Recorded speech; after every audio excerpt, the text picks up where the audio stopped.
इस कार्यक्रम को जॉयस मायर मिनिस्ट्रीज के मित्रों और भागीदारों द्वारा संभव बनाया गया है। आप अपने आनंद का स्तर बदल सकते हैं और मैं अपने आनंद का स्तर बदल सकती हूँ, बस सिर्फ उस पर फोकस करना सीखने से जो हमारे पास है, बजाय उस पर फोकस करने से जो हमारे पास इस वक्त नहीं है।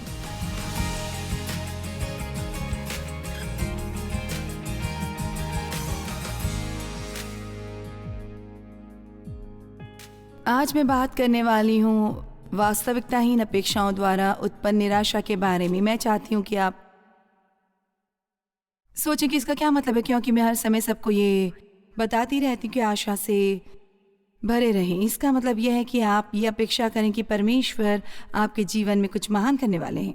इसलिए मैं बड़ी सोच के बारे में सपने देखने और परमेश्वर से असंभव करने की अपेक्षा के पक्ष में हूँ, पर हम खुद को निराशा के लिए ही सेट कर लेते हैं जब हम उन चीज़ों पर विश्वास करने लगते हैं जब बाइबल में भी हमें ये नहीं मिलता कि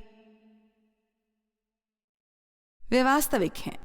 और मैंने ऐसी 10 बातें ली, मुझे यकीन है कि ये और भी होंगी, पर मैं ये सचमुच सोचती हूँ कि बहुत बार यदि आप सचमुच खुला दिमाग रखें और इसे चुनें कि ये अन्य लोग नहीं है जो हमें नाखुश करते हैं, ये वो हैं जो हम उन लोगों से अपेक्षा करते हैं। जैसे मैं डेव से ये अपेक्षा करती थी कि वो हर समय मुझे खुश रखे, और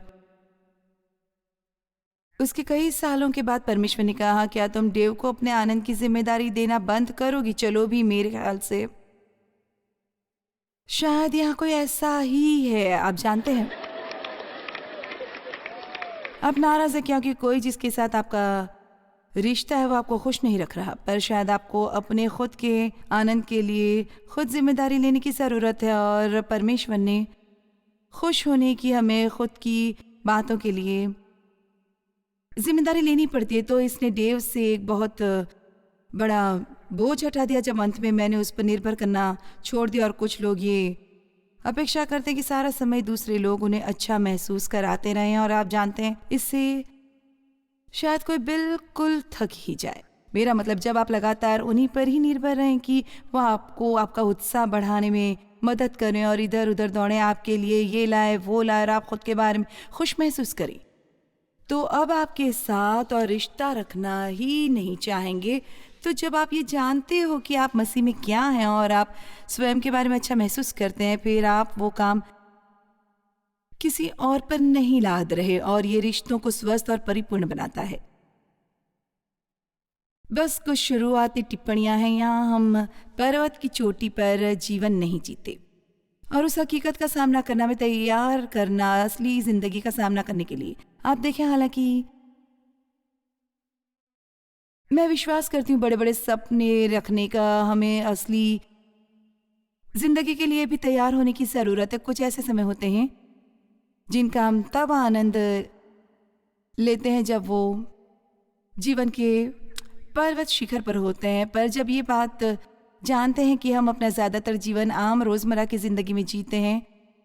और मैं ये एक तरह से इसके बारे में सोच रही थी, पर ये बहुत दिलचस्प है। जानते हैं, हम हमेशा जोश में रहना चाहते हैं, और मुझे ऐसा महसूस होता है जैसे कि क्रिसमस और न्यू ईयर की छुट्टियों के बाद आपको एक बहुत लंबा अरसा मिलता है जब चीज़ें अलग होती हैं। और ज़्यादातर लोग कहते हैं, मुझे खुशी है जब मैं कुछ अलग करता हूँ, मैं चाहिए, जिसे मैं कहती हूँ जीवन में कुछ मसाला, थोड़ा कुछ एक्स्ट्रा। कभी कभार बर्थडे पार्टी, नया ड्रेस, छुट्टियाँ, हमें ऐसी बातें चाहिए जो हमें झंझोरे और इसे अलग बनाए। पर ज़्यादातर जीवन तो यही होता है कि सुबह उठना और रात को सो नहीं जाना, उठना और सो नहीं जाना, काम पर जाना, घर की सफाई करना, किसी को देखना कि वो इसे गंदा कर रहा है तो इसे साफ करना, घर जाना, चर्च जाना, ग्रोसरी स्टोर जाना, खाना खाना, सब कबाड़ा साफ करना। राइट, तकरीबन हर दिन यही होता है। मेरे ख्याल से शैतान के साथ खेलने के लिए ये बहुत बढ़िया खेल है। बस आप ये देखें कि वो कोशिश कर रहा है आपको नाखुश करने की, आप उसे करने ना दें।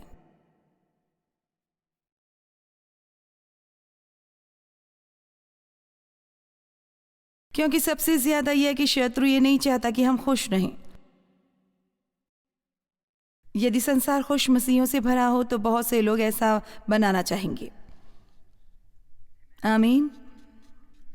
यूहन्ना 10:10 चोर किसी और काम के लिए नहीं परंतु केवल चोरी करने और घात करने और नष्ट करने को आता है। मैं इसलिए आया कि ये जीवन पाएं और आनंद लेना, केवल जीवन पाएं पर अपनी जीवन का आनंद ले। और इसका मतलब यह है कि हमें सीखना होगा कि कैसे आम रोज़मर्रा की ज़िंदगी का आनंद लेना है। अपना घर साफ करना है, अपने कपड़े धोने हैं, कार में तेल बदलना है, ट्रैफिक में गाड़ी चलाना है। और सचमुच जब हमारा परमेश्वर के साथ एक गहरा और करीबी रिश्ता होता है तब आप ऐसा कर सकते हैं। यही परमेश्वर का आनंद है। हमें बस ये समझना होगा कि हर दिन कोई उमंग भरा दिन नहीं होता। यहाँ तक कि आज जो लोग चर्च जा रहे हैं, मेरी निंदा करने का मतलब नहीं है, पर लोग जो यहाँ ऊपर होते हैं उन्हें महसूस होता है। बहुत बार लोगों में यह अपेक्षा होती है कि उनका मनोरंजन हो जब वो चर्च जाएं, और ये उससे कहीं दूर हैं जो हमें महसूस करना चाहिए जब हम यहाँ चर्च जाते हैं और वहाँ ऊपर लोग वर्शिप टीम से प्रीचर तक, मीडिया के लोगों से, जो कुछ भी हो, हमें ऐसा महसूस नहीं होना चाहिए जैसे हमें आपका मनोरंजन करना होगा। हम यहाँ आपको वो बातें बताने के लिए हैं जो आपका जीवन बदल देगी और आपको आज़ाद करेगी और आपको अगले सप्ताह यहाँ लाएगी चेहरे पर मुस्कान लिए हुए।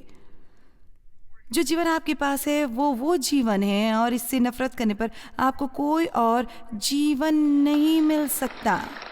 आमीन। उन चीज़ों से भागना छोड़ दे जो आपके पास है और सीखे कि कैसे उन्हें अपनाना है और आनंद लेना है।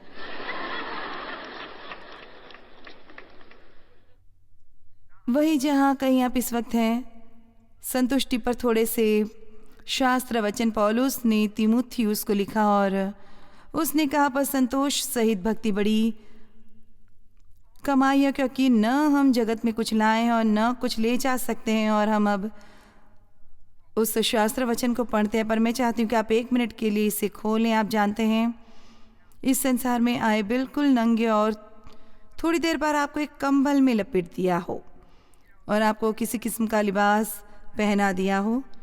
मेरा सबसे छोटा बेटा क्रिसमस की शाम के कुछ घंटे पहले पैदा हुआ था, तो उन्होंने उसे लाल सेंटा क्लॉज का सूट और एक हैट पहना दी। तो आप आते हैं बिल्कुल कुछ ना लिए और फिर जल्दी ही आपको कुछ मिलता है पहनने को, कुछ कपड़े, और जब आप बाहर जाते हैं तो आप कोई नंगे नहीं होते, आपके फेवरेट कपड़े होते हैं। इसमें से कुछ भी आपके साथ नहीं जाएगा, एक भी चीज़ नहीं। मैं बस चाहती हूँ कि आप बस सोचें। मैं सोचती हूँ कि पता नहीं कितने लोगों ने रिश्ते तबाह कर लिए क्योंकि वो और ज़्यादा पैसे कमाने में व्यस्त है। और बहुत बार आप यहाँ तक कि अपने पिता को भी ये कहते सुनते हैं। खैर, मैंने ये सब किया अपने परिवार के लिए। मैं चाहता था कि तुम सब लोगों को हर चीज़ मिले। फिर उनके बच्चे बड़े हो जाते हैं और वो उनके साथ कोई रिश्ता नहीं रखते, क्योंकि जो असल में उनके बच्चे उनसे चाहते थे वो था, उन्हें उनका समय चाहिए था। ज़रूरी नहीं कि उन्हें उनका पैसा चाहिए था। आप में से बहुत से जानते हैं कि टॉमी बनेट कौन है, और जानते हैं उसने एक यात्रा की एक प्रचारक के रूप में। वो अपने पूरे जीवन बहुत व्यस्त था, पर उसके बेटे दोनों अब एक फिनिक्स में ड्रीम सेंटर चलाता है और एक लॉस एंजलिस में ड्रीम सेंटर चलाते हैं, और वे सब मिनिस्ट्री में हैं और ये सब एक बढ़िया परिवार है। पर उनके बच्चों ने हमें बताया कि कैसे कि चाहे वो दुनिया में कहीं भी होता था, यदि उनकी कोई फुटबॉल गेम या बास्केटबॉल गेम होती है या चाहे जो कुछ भी, तो आधी दुनिया से भी उड़कर आता और उनकी गेम में मौजूद रहता और फिर वापस जाता जहाँ वो काम कर रहा होता। और यही है जो रिश्ते मजबूत बनाते हैं, यह है समय देना। और मैं आपको एक सच बताऊंगी, मेरे लिए किसी को अपना पैसा देना आसान है बजाय समय के। हम हैं, मैंने उस दिन ये पढ़ा था, हम हैं इस धरती पर अमेरिकन सबसे व्यस्त लोग हैं। पर मैं सब बस थोड़े पल लेना चाहूँगी आपसे इसे अनपैक करने के लिए, कि आपको ये सोचने पर लगाऊं कि आप क्या कर रहे हैं। जानते हैं, आप और ज़्यादा मेहनत कर सकते हैं और रिश्तों की तरफ बिल्कुल भी ध्यान नहीं रख सकती, ताकि आपको थोड़ा और पैसा मिल सके और थोड़ा बड़ा घर और एक थोड़ी बेहतर कार और कुछ और ज़्यादा कपड़े और वो जूतों की कोई ख़ास जोड़ी या जो कुछ भी है। ठीक है, मैं ये नहीं कह रही ये आनंद देती हैं। जानते हैं, मुझे वो चीज़ें पसंद है, पर एक दिलचस्प बात मेरे साथ जुड़ी हुई है। जितना ज़्यादा मैं बूढ़ी हो रही हूँ उतना ज़्यादा मैं चीज़ों से उत्तेजित होती जाती हूँ। मैं बस कामना करती हूँ कि मैं एक पुस्तक लिखने वाली हूँ, एजिंग ग्रेसफुली, पर और उसका सबटाइटल होगा एजिंग विदाउट गेटिंग ओल्ड, क्योंकि आपको बूढ़े होने की ज़रूरत नहीं, पर हम सब उम्र दराज होते हैं। पर मैं आपको बता रही हूँ कि जिस समय तक आप उस उम्र तक पहुँचेंगे जहाँ मैं हूँ, जिसे मैं अपनी उम्र में रोज़ नहीं रखती, मैं 75 की हूँ, जब तक आप इस उम्र में जाएंगे जहाँ मैं हूँ, जब तक आप इस उम्र में जाएंगे जहाँ मैं हूँ, आपके अनुभव से इतना सीख लिया है, और हम ये भी सीख लेते हैं कि क्या महत्वपूर्ण है और क्या महत्वपूर्ण नहीं है। और मैं बस आपको बता सकती हूँ, रिश्ते, अच्छे मजबूत रिश्ते, ख़ासकर अपने परिवार के साथ, वो सबसे मूल्यवान चीज़ है जो आपके पास है, और आप किसी भी चीज़ को इन्हें स्वस्थ बनाए रखने के आगे तरजीह नहीं देते। आमीन। तो आप कुछ भी लेकर नहीं आते और कुछ भी लेकर नहीं जाते। मैं मानती हूँ कि मिस्री लोग अपने लोगों को उनके ताबूत में बहुत सी चीज़ें उनके साथ रखकर उन्हें दफनाते थे, और उसके बाद उन्होंने उनकी कोई परवाह नहीं की। तो फिलिपियो 4:11-13 में पौलुस ने कहा, ये नहीं कि मैं अपनी घटी के कारण ये कहता हूँ, क्योंकि मैंने ये सीखा है, सब लोग का ही सीखा है, कि जिस दशा में हूँ उसी में संतोष करूँ। मुझे बहुत सी खुशी है कि पौलुस ने कहा कि उसने बहुत सी बातें सीखी हैं, उसे सब कुछ मालूम नहीं था जब उसने शुरुआत की, और मैं सोचती हूँ कि अंत में उसने ये सब कैसे सीखा, संतुष्ट रहना। और आगे ये कहता है, जो मुझे सामर्थ्य देता है उनमें सब कुछ मैं कर सकता हूँ। पर हम इस शास्त्र वचन को संदर्भ से बाहर ले जाते हैं, लोगों को ये महसूस कराते हुए कि वो जो चाहे वो कर सकते हैं, और ये वो मतलब नहीं है जो ये शास्त्र वचन कह रहा है कि मैं दीन होना भी जानता हूँ और बढ़ना भी जानता हूँ, हर एक बात और दशाओं में तृप्त होना, दोनों ही तरह से मसीह में जो मुझे सामर्थ्य देता है। तो मुख्य चीज़ों में से एक जो परमेश्वर चाहते हैं कि हम करें, वो है कि हम उनके सामर्थ्य प्राप्त करें, वैसा ही बनने के लिए, चाहे हालात कुछ भी हो। चलो भी अब ये कहलाती है आत्मिक सिद्धता, वैसे ही बनना, प्रिय, प्रेम करने वाले और प्रसन्न चित्त। मैं जाकर इन लोगों से बात करने वाली हूँ। आप लोग क्या आप नहीं सोचते कि स्थिरता हमारा लक्ष्य होना चाहिए?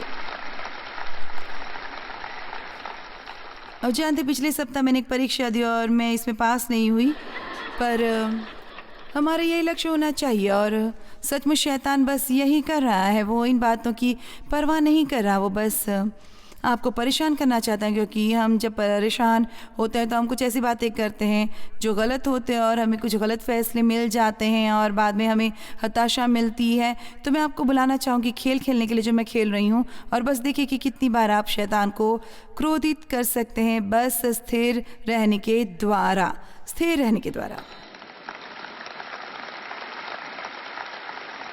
जानते, सारा समय डेव क्या कहता है, कुछ होगा जिसकी वो उम्मीद नहीं कर रहा था, और वो बस कहता है, इससे प्रभावित नहीं हुआ शैतान। उदाहरण के लिए हमारे घर में एक आंगन है, एक इलेक्ट्रिक गेट है जिसके खोल कर आपको अपनी कार पार करनी पड़ती है, और हमें इससे काफ़ी परेशानी हो रही थी, तो हमें वो रिपेयर में देना पड़ा, वो गलत था। तो जब डेव ने इससे अपनी कार गुजारी तो आधे रास्ते ही पहुंचा था कि उसकी कार पर गेट बंद हो गया, तो उसकी कार एक ही तरफ बड़ी सी खरोच लग गई, जिसके लिए हमें पैसे देने पड़े। और आप कह सकते हैं कि आपको बहुत गुस्सा आ सकता है, या आप ये कह सकते हैं कि शैतान, मैं बिल्कुल भी प्रभावित नहीं हुई, बिल्कुल भी नहीं।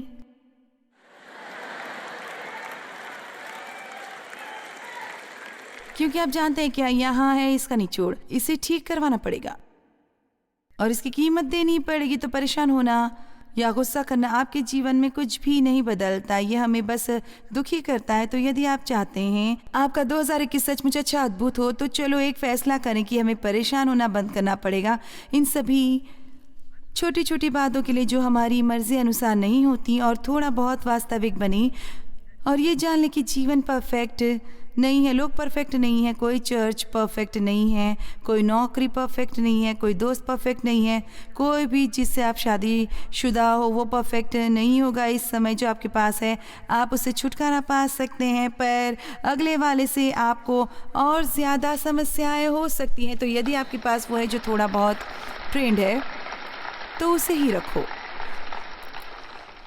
इसके पीछे लगे रहो। आप देखिए, मेरे ख्याल से इसके पीछे रहें। आमीन।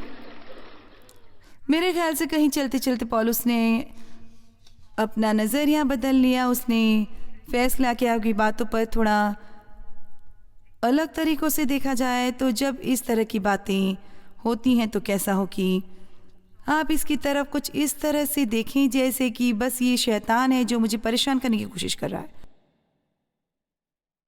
क्या आप मेरे साथ कह सकते हैं, ये बस शैतान है जो मुझे परेशान करने की कोशिश कर रहा है। मैं वहाँ रह चुकी हूँ। नहीं, धन्यवाद। मैं अपनी शांति नहीं गंवा रही, मैं अपना आनंद नहीं गंवा रही। इस सर्विस में इससे पहले किसी ने कहा था अपनी शांति बनाए रखने के बारे में, क्योंकि परेशान होना इसे नहीं बदलता। मेरे ही जीवन की एक कहानी है बहुत बहुत अरसा पहले की, मेरा मतलब है शायद 30 साल पहले की, जब मैं पहले इन सिद्धांतों को सीखने की कोशिश कर रही थी। मेरा मतलब हर बार जब कुछ मेरी मर्ज़ी के अनुसार नहीं होता मैं परेशान हो जाती हूँ, और मैं इस तरह की इंसान थी जो चुपचाप परेशान हो जाए। मैं उस तरह के लोगों में से नहीं थी जो अंदर ही अंदर उबलते रहते हैं और जानते हैं कि इसे बस अपने तक ही सीमित रखूं। यदि मुझे ये पसंद नहीं आता तो पूरे घर को पता चल जाता। और ये उन दिनों की बात है जब परिवार रात का खाना अभी भी एक साथ खाते थे। तो रात का खाना एक बहुत बड़ी बात थी। मैंने बहुत सा समय बिताया था खाना पकाते हुए। अक्सर देव काम से 5:30 बजे करीब घर आ जाते और हम करीब 5:45 बजे खाते। तो हमारे 4 बच्चे थे और मैं और देव सब मेज़ के गिर्द बैठते थे। तो आप टेबल पर खाना रखते हैं और आपने इतनी मेहनत की और ये वहाँ पड़ा होता है, और आप ये मुझे पता है कि इस तरह से डिनर अब होते हैं या नहीं, पर उन दिनों ये टेबल अलग हो सकते थे। और वहाँ बीचों बीच एक क्रैक था और आप इसे खोल सकते थे और उसमें एक लीफ डाल सकते थे और उसे बड़ा बना सकते थे। तो हर रात मेरा मतलब है हर रात डिनर पर कोई ना कोई कुछ गिरा देता, कोई लिक्विड चीज़, और लक्ष्य होता कि इस तक पहुंचो इससे पहले कि वो टेबल के क्रैक तक पहुंचे, क्योंकि हम सब जानते हैं कि उस क्रैक में कुछ सामान था, पता है, चीज़ें। तो मैं कहती कि ओ, ऊंचे स्वर में चिल्ला दिए, क्या कर दिया है, ये रोज़ का हो गया है, मैं कितना काम करूं, और मैं और मैं जल्दी से उस ओर बढ़ती और उसे रोकने के लिए। और यदि मैं इसे ना रोक पाती फिर ये मुझे टेबल के पीछे रेंग कर जाना पड़ता। उसे पोंछने के चक्कर में मैं टेबल के लेग्स के आसपास जाते हुए और बच्चे अपनी टांगे मुझे मारते हुए। एक दिन मैंने परमेश्वर को बहुत स्पष्ट कहते हुए सुना, जॉयस तुम्हें सीखना होगा बहाव के साथ चलना, क्योंकि तुम्हारा पूरा गुस्सा इस दूध को वापस टेबल की टांगों के नीचे से निकाल कर नहीं लाएगा और वापस ग्लास में नहीं डालेगा। तो क्यों न तुम इसे बस साफ कर देती, अपनी शांति बनाए रखो और डिनर का आनंद लो। क्या आज कोई इसका इस्तेमाल कर सकता है? क्या आप जानते कितनी ऊर्जा लगती है सचमुच इतना गुस्सा करने के लिए? ये करीब 8 घंटे की मेहनत की तरह होता है। सीरियसली, सचमुच गुस्से में आ जाना और फिर कोशिश करना शांत होने की, और फिर वो सब दोष भावना जो आपको महसूस होती है कि आपने खुद को कितना बेवकूफ़ बनाया, ये बस मेहनत का काम है। तो नज़रिया बहुत महत्वपूर्ण है। चाहे ये कितना ही बुरा हो, ये इससे भी बदतर हो सकता है। और जो हमें करने की ज़रूरत है वो ये है कि परमेश्वर का धन्यवाद करें कि हालात उससे बदतर नहीं थे जो हो सकते थे, बजाय इसे इतना परेशान होने के जो बातें हुई थी। एक बार मेरी एक दोस्त किश्ती में बैठी थी, वो एक बोट राइड पर जा रही थी और वहाँ एक थी जो एक किस्म की लॉन चेयर पर बैठी थी उस किश्ती में और बजा रही थी भजन 91 की। उसके स्वर्गदूत ने उसे चला रहा है और बार बार इस तरह किश्ती पर बहुत ही बड़ी लहर आई और वो बोट से टकराई और वो चिल्लाई, तुम लोग समझ क्यों नहीं रहे, मैं प्रार्थना कर रही हूँ, मुझे नहीं पता, मेरे सिर पर चोट लगा। उसने कहा, स्पष्ट रूप से परमेश्वर ने कहा, तुम मरी नहीं हो।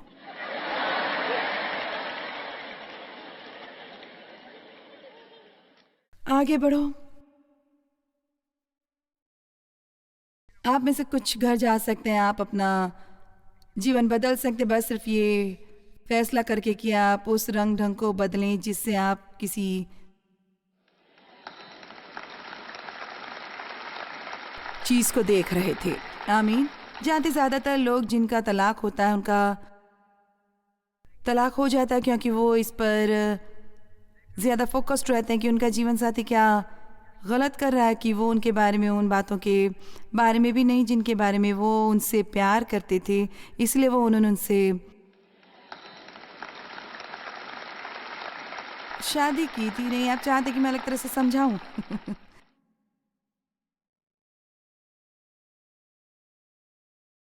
ओके, मैं एक और पिक्चर देख रही थी और ये कहलाती है कुछ सेकंड चांसेस के बारे में। सेकंड चांस क्रिसमस या ऐसे ही कुछ, मुझे पता नहीं। तो ये दंपति विवाह करता और वो बस खुश खुश खुश खुश है, बस एक दूसरे से बहुत प्रेम करते, वो इतना प्रेम में डूबे और करीब 4 साल के बाद वो बस उसे बर्दाश्त ही नहीं कर पाती। वो कबाड़ा करता है, वो ये है, वो है, वो ये नहीं, वो नहीं। तो वो जा रही डिवोर्स एटर्नी के पास डिवोर्स के लिए, मुकदमा करने, तलाक पाने के लिए। और उसके कार का एक्सीडेंट हो जाता है और एक तरह से उसकी याददाश्त चली जाती है। तो फिर उसे फिर से मिलना पड़ता है और जानना पड़ता है कि वो उसका पति है। और वो सोचती है कि वो एक बढ़िया आदमी है, वो उसके बारे में ये पसंद करती है, वो उसके बारे में वो पसंद करती है, ये पसंद करती है। और मुझे पता है इसका अंत कैसा होगा, पता है, मेरा मतलब है मुझे पता है अंत में वो ये महसूस करेगी कि उसने गलत बातों पर फोकस करना शुरू कर दिया था। क्या आप जानते हैं कि आप अपने आनंद का स्तर बदल सकते हैं? और मैं अपने आनंद का स्तर बदल सकती हूँ बस सिर्फ उस पर फोकस करना सीखने से जो हमारे पास है, बजाय उस पर फोकस करने से जो हमारे पास इस वक्त नहीं है। मैं आपके बारे में नहीं जानती। जब मैंने पहल इस तरह की बात पेश होते सुनी कि ये हमारी अपेक्षाएं जो हमें नाखुश करती हैं, इसने सचमुच मेरी बहुत मदद की, क्योंकि मैं जान गई कि बहुत बार हम लोगों से अपेक्षा करते हैं कि वो कुछ बातें करें और ये उनके स्वभाव में ही नहीं है। सिर्फ इसलिए कि आप कुछ ऐसा करते हैं, आप किसी और से ये अपेक्षा नहीं कर सकती कि वो भी ऐसा करे, क्योंकि वो शायद उस तरह बनाए नहीं गए। ये बहुत बेकार है किसी को वो बनाने की कोशिश करना जो वो नहीं है। मैंने कहा ये बहुत बेकार है किसी को वो बनाने की कोशिश करना जो वो नहीं है। इसलिए आपको उस पर फोकस करना है जो बातें आपको शुरुआत में उनके बारे में पसंद आई थी। डेव बर्तन धोता है और वो इसकी सफाई भी करता है, वो इसकी भरपाई भी लेता है। हालांकि कल रात उसने मेरा एक पसंदीदा ग्लास तोड़ डाला। हम अभी भी उस पर चर्चा कर रहे हैं। अब संतुष्ट होने का मतलब ये नहीं है कि हम कभी नहीं बदलेंगे। वो यहाँ जो ग्रीक मतलब एक तरह से बाहर लाता है वो ये है कि संतुष्ट होना। जब पौलुस ने कहा कि वो संतुष्ट है तो उसने सीख लिया था कि कैसे संतुष्ट होना है, चाहे वो दीन था या बढ़ रहा होता, वो संतुष्ट था। क्लासिक एम्प्लीफाइड बाइबल में ये लिखा है, इस हद तक संतुष्ट जहाँ मैं परेशान या खिन्न नहीं। इसका मतलब ये नहीं है कि वो कभी बदलाव नहीं चाहता था। जाहिर है हम बदलाव चाहते हैं। इसका मतलब ये नहीं है कि दूसरे लोग गलत काम नहीं करते, पर मैं जो बात कर रही हूँ वो ये है, चलो इतने बुद्धिमान हो जाए कि स्वयं को बहुत से तनाव से बचा लें, बहुत सी ऊर्जा बचा लें। सिर्फ बस चलो देखिए कि कितनी चीज़ें शत्रु हम पर फेंक सकता है और हम बस स्थिर बने रहें।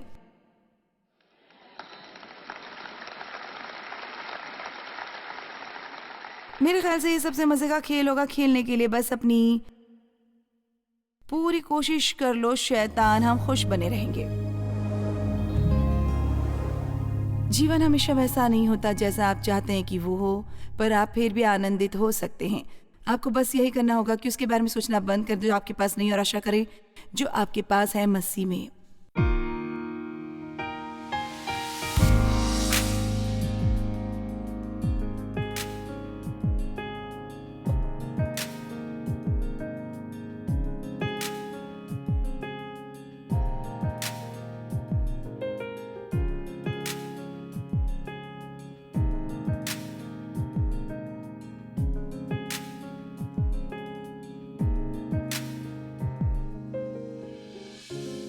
इस कार्यक्रम को जॉयस मायर मिनिस्ट्रीज के मित्रों और भागीदारों द्वारा संभव बनाया गया है।